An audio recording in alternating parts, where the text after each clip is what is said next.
Okay, so then the next piece would be what is the hierarchical order in which we should view training for the goalkeeper? Because if we say skill is an integral part of the ability, and then we saw Miguel's training session, and in match day, there is no empty box.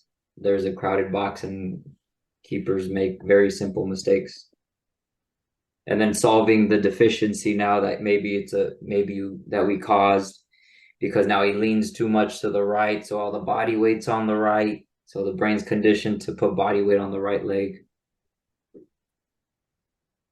Should the problem then be solved or tried to be solved first at the basic action level, or should we try to solve it at the football action level?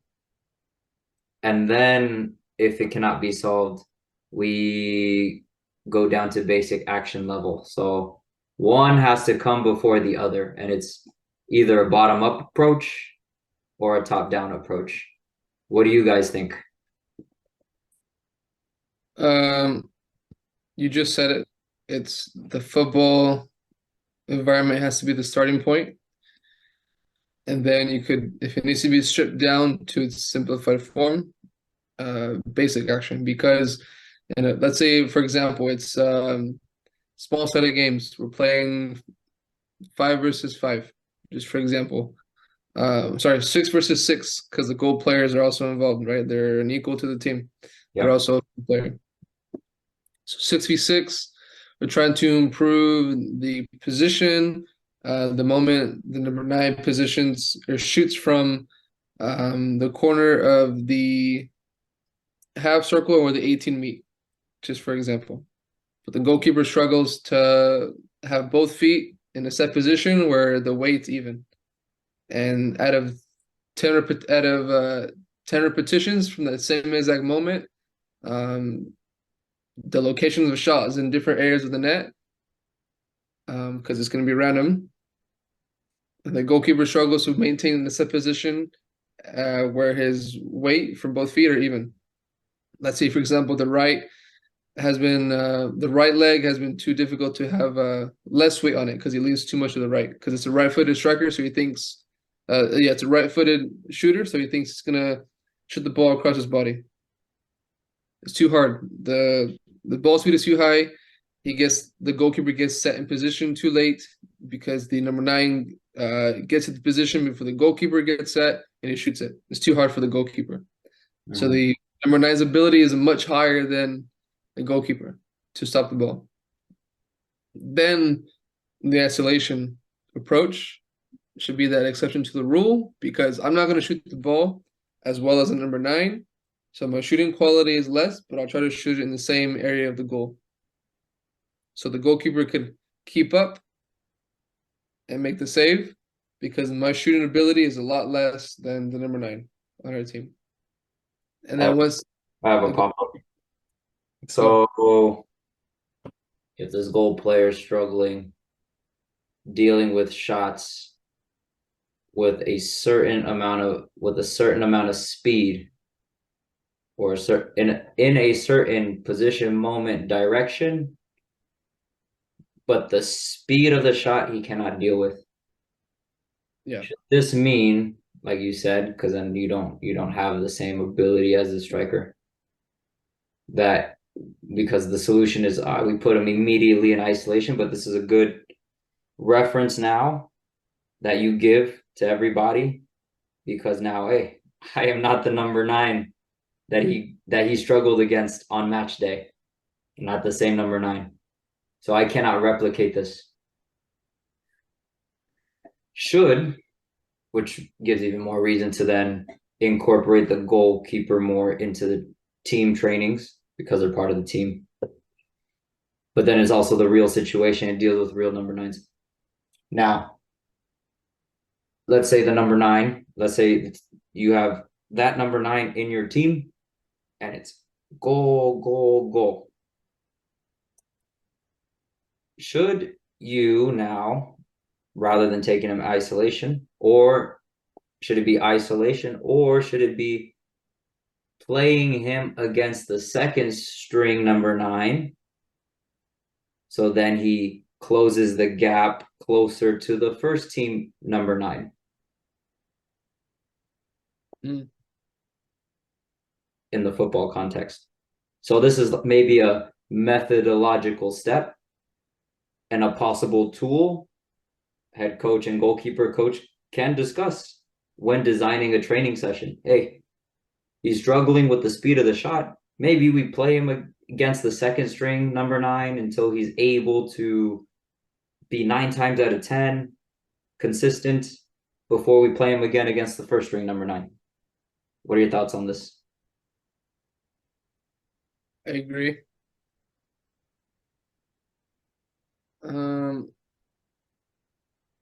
Assuming every goalkeeper coach within the team session goes straight to isolation for the first 25 minutes of the session, wouldn't it be better if they did that situation in isolation, but also they did it with the second string number 9 after team training, but during team training it's with the number 1, the first number 9. That way it's a constant focus for the whole session in isolation within team after team training, like their own extra homework, I guess you could say. With the second string number 9 to constantly train improve saving the ball from that specific position in the moment and at the direction of speed that both number 9s and myself are shooting at. That way they improve the shot stopping from that moment faster. Because now if we're talking, this is zooming in a little bit, but I want to zoom in because we're college coaches. So it's only a 3.5-month season, 4 months. So you have much more repetitions, isolation with the actual number 9, the first choice number 9 in team training, and then afterwards with the second string number 9. So you get the shots from the highest quality, the standard of the team, the number 9, the second choice, but also in isolation. Mo, what do you think? Oh, you're on mute. Mo, you're on mute. Sorry, I think like I can agree with like moving into like a not specifically methodological step, but maybe even taking him to isolation, but at the same time working maybe with like a first team under 9, number 9, instead of like a goalie coach that performing the same football action, but it doesn't replicate the real football action that we're facing a game. So if he is dealing with that specific problem that we mentioned, and then maybe after that, he can move to be integrated with the team and then face the number 9 again in a real situation. But it depends again on how. I think it has to be a conversation between the head coach and the goalie coach. Yeah. Like what's the methodological step? What's the appropriate one for this specific goalie player at that certain moment? It could be just like what you say, integrate him with it in the training with the team, and then maybe face him with a second number 9, and then maybe after that face him with the first number 9, or it could be take him to isolation if that's a necessity, which would be an exception of the rule Yeah. to fix that problem and then bring him back to the team. So yeah, I think it has to be now coming back to that connection within the staff. Mhm. Because the risk How is, did it? yeah, because if you want to use the goalkeeper in isolation after the team training with the first team number 9, it's a good idea, but Mhm. but like you said, short season. That means more reps for the number 9. And then you could accumulate extra fatigue on the number 9. And he might get injured. Maybe he pulls his quad when he shoots because of the extra repetition. Yeah, that's possible. Yeah, definitely. Yeah, fixing a problem, maybe creating different problem. Boom. Trying to fix this problem because sometimes you're so zoomed in, you Mhm. forget to zoom out, and then you accidentally create another problem. Mhm. And this is where these conversations are very helpful because now we have we're developing the thinking tools. This is probably how you should work as a staff. Mhm. But again, going back to the original question, top down approach or bottom up approach, which one is the best solution? Top down, so if you look at the top, the first football problem, we stay there. If that doesn't work, we just work the way down. Mm-hmm. If a basic action is if there's a deficiency in the action that cannot be solved in the football context, and it's not allowing the player, the goalkeeper, to accomplish his individual intention, then it might be time to then go to this basic action context before putting him back in the football context. Mm-hmm. I would agree on that. Mm-hmm. Yep. Because at the end of the day, he has to play against 21 other players. Mhm. And this is why we always say goalkeepers get better with age. But physiologically, they get worse with age. But because they play more games as they get older, they start to develop better game insight. So then their game insight develops later, but physiologically, they're worse. But just imagine if we put these young goalkeepers in situations, game situation more often, they're physiologically in their peak, and now their game insight is very good. Now you have best of both worlds. Pop up. Top down guidance. So why did we start training goalkeeper training in isolation instead of starting with the team? Why do we start training? So why are goalkeepers immediately separated from the team at the start of training? Yeah. I have no clue. Wouldn't it be better if, all right, we're all huddled on the team, the head coach is giving his talk. This is the plan for today. This is the objective. This is the team intention for today's training. This is for Separate. correct. This is for warm up. This is pre-training talk on the field. So the pre-training talk, the goalkeeper's not even present in the pre-game talk. Yeah. Now, this might be specific to some environments, not all. Maybe this is not true for all environments, but this is an interesting situation. Mhm. Or Well, even what, in the warm up, even in the warm up, like even the pre-game warm up, they always get ready, prepare by themselves, and they step out of the field first and early, and they finish early. So, are we stuck here in a traditional way of doing things, or there is a reference behind it, Miguel? Hmm. Like, Miguel, how do you work with your goalies? Like how you prepare them prior to a game, or like let's talk about your starter goalie specifically. So, like, what's the rationale? What's the thinking? What's the reference behind like he step out of the field first and do There's his there's usually two ways we approach training. If I'm short on time, let's say less than 20 minutes, we'll start before the team talk on the field. if I have 30 or more minutes because they're gonna do this, but in isolation, I'll create the situation that when they integrate, they've seen the situation in a simplified basic form, isolation, and then we go football environment, real situation. So that's what 30 plus minutes. If we start training in isolation before the team talk pre-training on the field, I will just be the extended voice in isolation, telling them this is what we're going to try to do in isolation.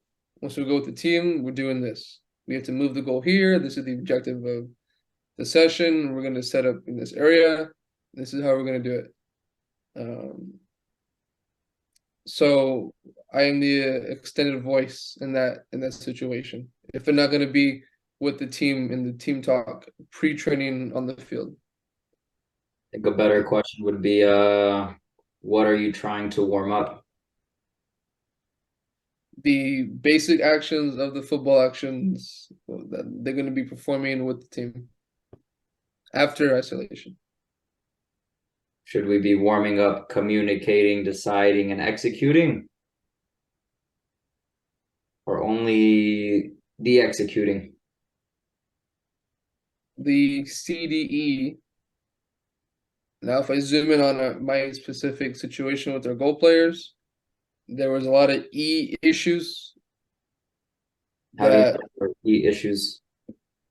because I film sessions with the goalkeepers, having two-way dialogue based off film from integration and isolation. Mhm. We could, it would be interesting, or maybe for another day, for you to film this discussion with a goalkeeper. Now, I mean, out of respect for the goalkeeper, we don't put his face or the conversation, but maybe we watch it and then we speak about it. Mm. It would be interesting to see how you came with the conclusion of it's an executing problem. But And anyway, and the like the warm up, the warming up before the pre-training warm up. Is it like specifically to train the goalie to contribute to the team intention that in that session, or are we just still like warming up keepers? So like more defending actions. mhm. Attacking and defending. If it's attacking, for Yeah, example, let's yeah, it's the goalkeeper trying to find the number 9. We'll have a goal in position where the 9 is positioned in the situation. Let's say it's the goalkeeper catching a ball in training that was crossed into the box. Find the number 9 because in the game, the goalkeeper did not counterattack and interact with the 9 within the counterattack in the game. So, but we talk about it first within the team in a film setting. Goalkeeper 9, but the whole team is there. And then we go into isolation, warm up the basic actions that are involved in the situation, a side volley or to throw, after the interception, and then it's with the team. But if we go back to my original question, wouldn't it be better if we started with the team instead of isolation? Do that with the team first as a warm up, if that is the objective of the session. And then if there's still a deficiency in E or the deciding how, maybe after team training we stay with the 9 and the goalkeeper and we work like that. Or strip it down to 1 versus 0. It's the goalkeeper passing the ball to the goal representing the 9. Passing or kicking. That is the last option. So kicking training is the last option. Correct. Mhm. do you guys think we can also there is a possibility to invert the pyramid here for training and to include to keep the goalie player with the team from the beginning and maybe at the end of the session, like it depends on how much time you wanna then we can take him to isolation to work on those basic actions at the end of the session Mhm. as a like not a compensation, but just like compromise, but the other way around instead of like sending him first 20, 25 to 30 minutes doing the basic action and he come to the team. Mhm. Well, he can join the team at the end. And then it will require also the head coach here to design the session based on that Mhm. to flip everything upside down, not upside down, but just like to adapt Yeah. to how you're gonna design your situation, your session may be differently that at a last 20, 25 minutes, maybe the goalie will step aside and do basic actions. Mhm. And Um, then can we try to name this and create an objective reference if it hasn't been done already? I worked with the goalkeeper, who before every session he needed at least 20 minutes of basic actions, volleys, catching, just catching a ball, and then um, balls that are set already in isolation and then kick to him Mhm. in the bubble to feel good, dopamine effect. After 2 years' time, um, didn't need any of that. It was just 5 minutes, maybe just a very, very quick 5 minute basic action warm up before team training. 5 volleys or 10 volleys, turn from the post, and then a ball kicked right to his bubble. That's it. So he, after a year's time, he needed less isolation warm up to go into team training. So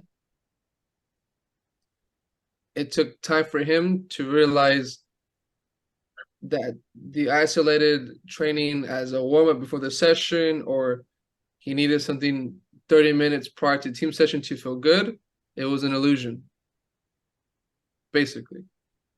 He really only needed 5 minutes and then to go into the game. That way he could be, a player, like a player instead of just a training goalkeeper. Mhm. He ended up becoming a gamer after time. Less isolation, just more or less play the game. And just maybe 5 minutes of isolation, then I'm straight into the game because I feel more involved with the feel of the game instead of isolation, and then I could go play. If we zoom out, because now this is a very specific situation, because maybe you have a goalkeeper that's completely the opposite. Goalkeepers, they often like to, hey, I want to sweat and I want to get a lot of repetition and whatever. What does the match for them look like? Is it lots of repetition? Maybe a repetition every so often? Because the it's goalkeeper position, maybe it's played at a lower tempo than maybe a center midfielder. So maybe they perform less football actions. But in training, they are doing an unrealistic amount of football actions or basic actions. And sorry to cut you off, Mo. no, But so good. Go ahead. if, for example, when you're warming up for a match, fantastic, they're sweating, got a lot of repetition, yeah, fantastic. Minute 1 through 60, they don't make a save. So the effect of the warm up is gone. But in minute 60, he has to make a ginormous top corner save. Is he going to re-warm up or does he have to perform the action right away? Asking the question is answering the question. He has to make the save regardless whether he is warm or not. If he's sweating or not, regardless. That's how the match for a goalkeeper looks like. So how do we train for that effect to translate to the game? How would you answer that question? One action per repetition. Or you incorporate him in the game? Like it's more like integrated training here. for the goalie because if the goalie maybe in a match in 11v11 in training it's like less action for him, but that doesn't mean that he's stopped. He's still thinking. He's still working on the. He's maybe not doing the executing, but he's doing the communicating and also the decision making with the Yeah. team at the same time. He's like active. He is working. He is thinking. He's Mhm. thinking attacking. He's thinking defending. He's thinking transitioning as well with the team. And then maybe when that what Memo mentioned that situation happened in 50th or 60th minute in the game, like unconsciously he's there to make it because he is living the moment with the Mhm. team. He is like he's living attacking or living defending with the team. So that's why sometimes I think that's why we kind of like tend to take the goalies more to basic action because we think it's a lot of repetition for them Mhm. instead of the game because in the game they may not do that vast amount of repetition. The a lot of goalkeepers. 11v11 is the best training for every player because that is the game. If you want to Yeah, improve football ability, football is 11v11, so 11v11 is the best training. But a lot of goalkeepers find this 11v11 training very boring boring. because they like to throw themselves, hit the floor, a lot of kicking with the ball at them, and they feel like they've done something. However, that is not the same as what they're going to experience in the match. So goalkeepers need to be very good at maintaining think action because the players, the back line, the middle line, the front line, they have maybe more muscular fatigue at the end of a match. And the goalkeepers have more brain fatigue at the Mhm, end of the match. mhm. So should we overload the goalkeeper more in terms of improving their thinking or muscular fatigue?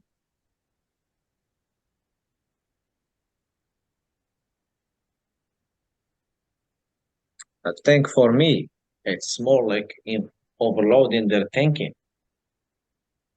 Mm-hmm. because that's how they're gonna perform those football actions and also maintain Mm-hmm. those football actions for a longer time. Yeah. Because But the moment they have to make the save, they need to be ready. mhm, Their brain needs to be ready to send the signal to the muscle. And exactly. how often is that trained? Because they are always getting shot, shot, shot, shot. So they're not forced to wait, no shot yet. So then they have maybe a shorter attention span. And the Let me shorter play attention span could be detrimental to their performance. devil's advocate. If the tempo of the game when the opposition is building up, let's say in front of the 18, and there's going to be a scoring chance. Mhm. You want the goalkeeper to be able to interact with that play quickly before the shot happens, or try to prevent the shot from happening quickly. So a conditioned brain that could analyze the situation quickly within split seconds and communicate with the back line or to position if they are out of position, assuming, so they could be communicating in the best way possible to prevent the scoring chance, Mhm. prevent the shot. Wouldn't you want the goal player to be sharper in their interactions with the environment, I mean, sharper. quicker, thinking faster. This is what I'm speaking about. So then now you can, so this is still at the level of thinking, not muscular fatigue or muscular performance. So in terms of, can you develop a brain? Can you develop a brain that is able to think and process at a higher tempo? And through methodological steps in your training, you gradually get to that point.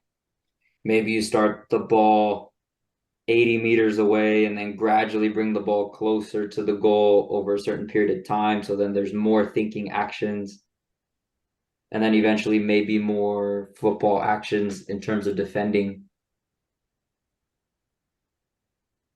What do you think about what I just said, Miguel?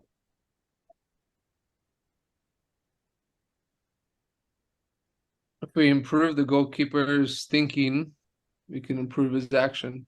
So you could either reference coach, so think action, or you could put him in a situation when they have to perform the action provoked by the situation. As one way to improve the thinking, but also the football actions. Yeah. Yeah, that's by definition.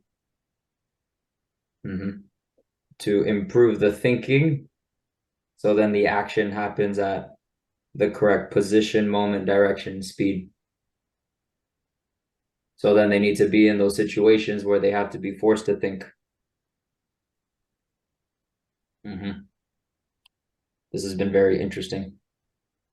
Any final thoughts, guys, on this conversation? Because I know we can continue for another 3 hours, but my brain is also getting fatigued. So I think this is a good place to end the conversation. But any final thoughts, Mo? So I think we are what we ended up like all like on the same page. Like we understand that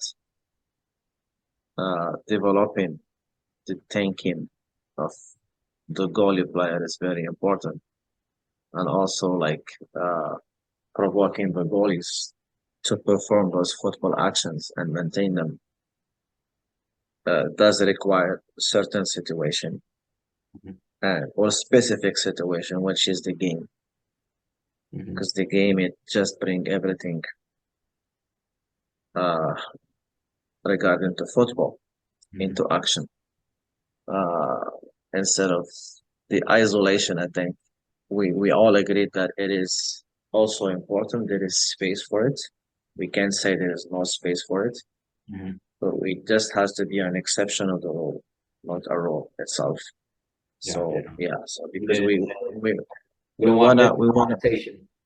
Yeah, we wanna more like be inclusive for the goalies here, and we coming back here to talk again about that.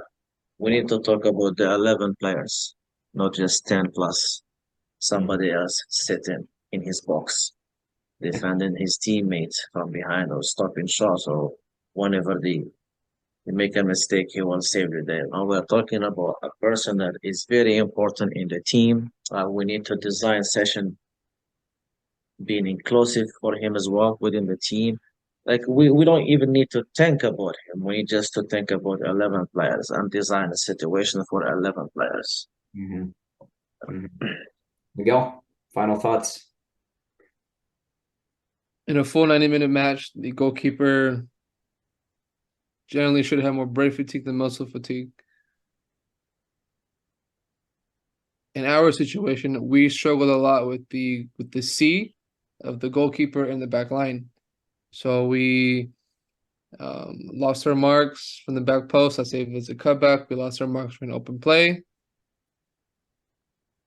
It stemmed from a play that happened before, but if I just look at that situation, if our goalkeeper's brain is conditioned to think and maintain a lot of thinking and quality thinking actions for a full 90 minutes, he could communicate better with the back line, interact better with the middle line, or help the backline communicate better with the midline to prevent opposition buildup past the midline. Just as that starting point, because I'm thinking of a specific situation. Because the field players have a lot of muscular fatigue. So the more fatigue, the less quality and the frequency of the actions, they're going to slow down. The thinking actions are going to slow down. But it's the goalkeeper's responsibility, since he should be the fresher player in the field as far as muscular and also his brain. He's the player behind the back line that should be communicating the most. A lot of C actions to also help the back line, the midline, the front line as an effect to C also action, C is part of the action, so the what? C is part of the action, so you can't say C separately from action. C is part of the action. Lots of communicating with the back line, and then hopefully the back line is communicating more with the midline more with the front line. As a result of the goalkeeper's brain being fresh to be able to maintain a lot of actions. Agreed. Okay, so we never got to talking about the term goal player yet, but that'll be discussed in the next episode, and also how to incorporate the goal player. We talked about a little bit within the team, but also how to have better interaction between head coach and goal player coach, and how they can work together, and also how to structure the club in a way where the goal player is not its own department, but it's an integral part of the football department. But thank you, Mo. Thank you, Miguel, for joining me today and for this phenomenal conversation. I look forward to having you guys on again very soon. So thank you very much. Thank you. Good conversation. Thanks, Memo. Mo, good conversation. Memo, thank you. Thanks, Miguel. Thanks, Of course. Memo. Yeah, it's a pleasure. See you guys soon. Bye. Yeah, see you. Next Thank time. you.